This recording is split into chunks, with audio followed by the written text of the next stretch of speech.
Dans le cadre de nos ateliers, les gens reçoivent une petite trousse de graduation. Si le cours porte sur les graines et l'étude des graines, je me contente pas de leur enseigner. Ils repartent avec des graines et tous les outils qui, selon moi, sont essentiels à leur réussite. Car lorsqu'ils retournent à leur communauté, ils ne pourront pas se procurer ces outils. Vous pouvez avoir toutes les connaissances voulues en matière de culture, mais si vous ne pouvez même pas arroser votre jardin, on enseigne aussi la fertilité et même comment produire de la terre. Les gens suivent habituellement le cours là-dessus. C'est à cette époque-là que j'ai rencontré Jackie à Hay River, qui littéralement a changé ma vie, puis qui m'a fait réaliser que tu n'es pas obligé d'avoir énormément de surface telle quelle, que tu peux t'arranger, tu peux être créative, puis trouver des techniques, des solutions. On a toujours en tête là, que ça nous prend des acres et des acres de terrain, de beaux terrains plats. Puis en fin de compte, on n'a pas ça pantoute ici, nous autres, au territoire du Nord-Est. Alors, Doug a mis de l'avant cette méthode de bâtir des plates-bandes surélevées sur une surface qui n'est pas plate du tout. C'est tout lui qui a bâti ça, à la main, parce qu'il ne voulait pas utiliser d'outils électriques. Là. Heureusement que c'est un grand gars. Au début, il se dit « Ah, ça marche pas, c'est pas beau ». Et puis, finalement, au fil du temps, on a eu plusieurs prêtages. Là, des amis venaient, puis ils étaient capables de voir leur étonnement, leur ébahissement, comment c'était pas juste beau, mais que c'était très fonctionnel. Et puis qu'avec ça, on était capable de faire pousser de la bouffe.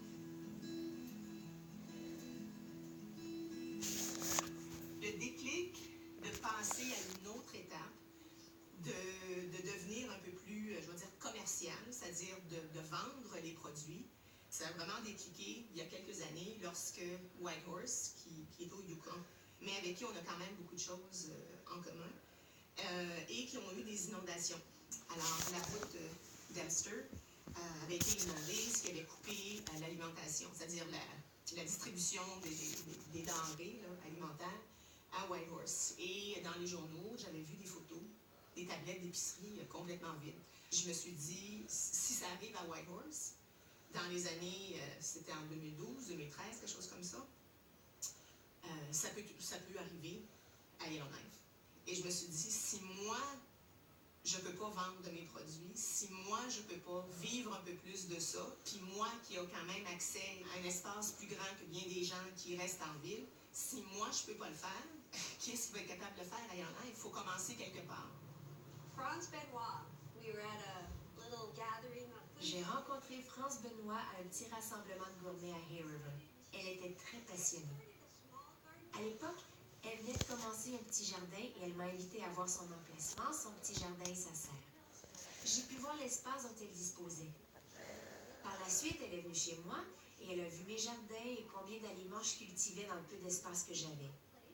Donc, j'ai commencé à partager avec elle les façons de faire, les différentes cultures, les cultures propices à la vente, comme les laitues et ce genre de choses. Puis, elle a pris son envol. Good crop to sell like salads and different things like that. And so she just took off.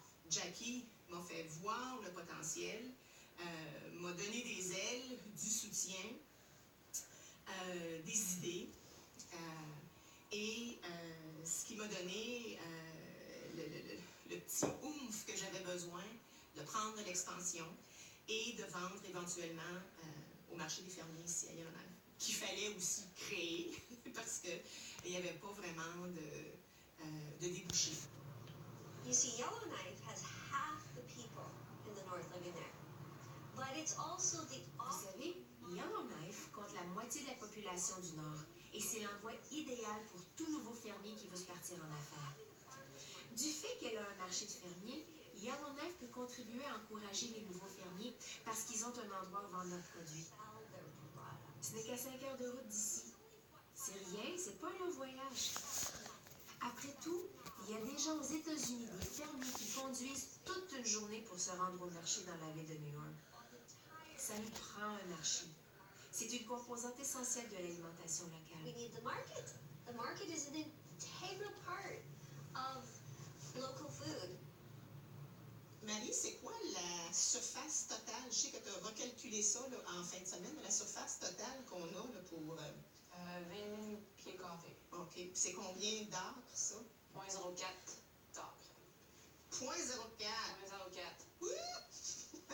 C'est beau aussi. On avance, on avance. C'est la première fois que France a une employée à ses côtés. Marie-Christine Auger a grandi au TNO. C'est ici qu'elle veut vivre et travailler.